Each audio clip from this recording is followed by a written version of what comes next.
Hi there again, and welcome back to the 5 honest and truthful reasons you may never lose weight and improve your health and fitness. Of course, I'm your host, Coach Carl, and we are going to dip right into reason number 3. I really hope you enjoyed the first 2 reasons, and I really hope you're taking action on those 2, because there's one thing that I've learned as a personal trainer, or actually just as a human being on this planet, is that it's all nice and good to get a ton of good information, but there's really only one thing that makes that information do anything, and that's actually taking action, which is why I give you those tasks at the end of each lesson. So let's keep going with lesson number 3. Failure is not the opposite of success. It's part of success. So rule number 3 is you need to expect and accept screw-ups. Here's what I mean by that. Let's get back to Laura, my client. One day, after about 4 weeks of training, she's having amazing results and everything's going well. And then on a Monday, I go to Laura, so how was your weekend?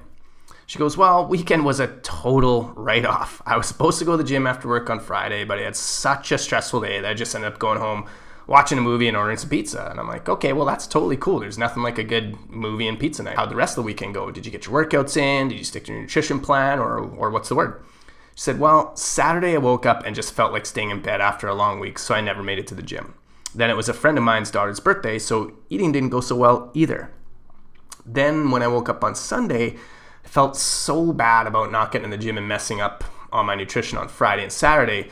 I just decided, you know what, I'm just going to write the entire weekend off and told myself I'll get back on track on Monday. Does any of Laura's stories sound familiar to you? And that, of course, is a rhetorical question, because I know it does, because I've had countless clients that say the exact same thing, that the weekends tend to kill them. So let me summarize it for you just like I did with Laura. This is what I said to her. I said, so essentially, one screw up led to another, and you figured, what the hell, I'll just start again on Monday. I get that. But let me ask you this, Laura. Have you had stressful days at work and events on the weekends in the past? More importantly, do you think that you're going to have stressful days or events on the weekend in the future? Well, obviously I am, she said. And that's exactly why I've had such a hard time sticking with any program long enough to get the results I want, because things out of my control keep coming up. Pay attention to that last part. Things out of my control keep coming up. Okay, may I offer a different perspective, which of course is a rhetorical question, because that's why this is called losing weight outside the box, because we're going to start thinking outside the box in order to get results that are outside the box. What if you didn't make screwing up such a big deal? This is what I asked Laura. Not only that, but if you repeated this pattern in the past, so if Fridays have been a stressful day for you at work, or if weekends have turned out to be a complete disaster in terms of your nutrition and getting to the gym, what could it possibly be telling you about your current strategies, and what is the lesson behind them that you have yet to learn? Well, this is what Laura came up with. Fridays are usually a stressful day for her at her job. Weekends usually have activities. Of course they do.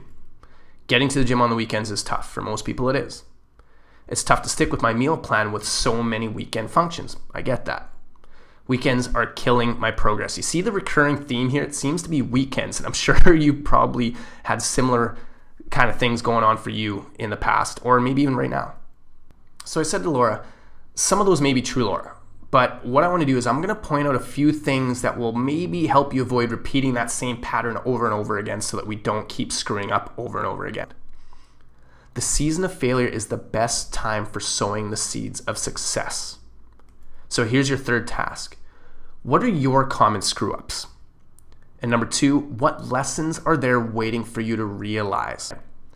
So here are the screw-ups she had, and these are the lessons that she took from them. I asked her these questions, and I got her to come up with the lessons herself.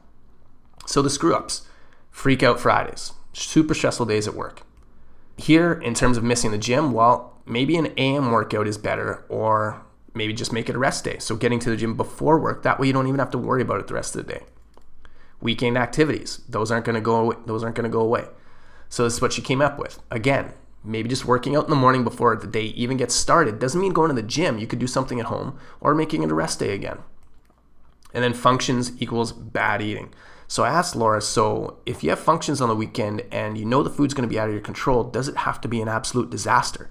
And she said, well, no.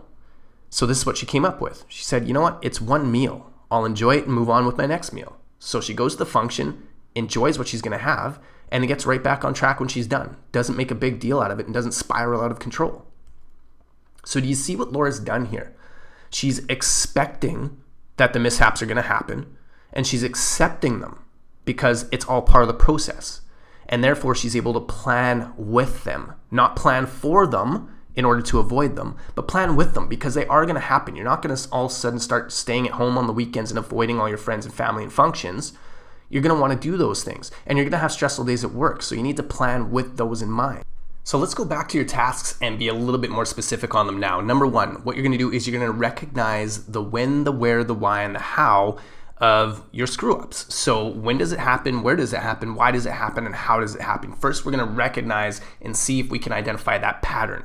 Number two, what you're going to do is you're going to figure out how you can make these part of your plan and still stay on track. So if you know you can't get to the gym on the weekends, how can you adjust your plan so that you can still get the results that you want? If you know you're going to have functions and there's going to be meals in there that don't exactly go with your nutrition plan on the weekends or whenever during the week, how can you adjust the rest of your plan so that those don't take you completely off track? That's what we're going to focus on. And you're going to do 3 to 5 things of these. So what I want you to do is recognize 3 to 5 things and make 3 to 5 adjustments. And lastly, again, of course, you're going to email me task 3 complete at info@LWoTB because like I said from the beginning, it's one thing to get the information, but if you really want to be happy, be healthy, and get results, we're going to have to take some action. So I look forward to hearing your responses, and we'll talk to you soon.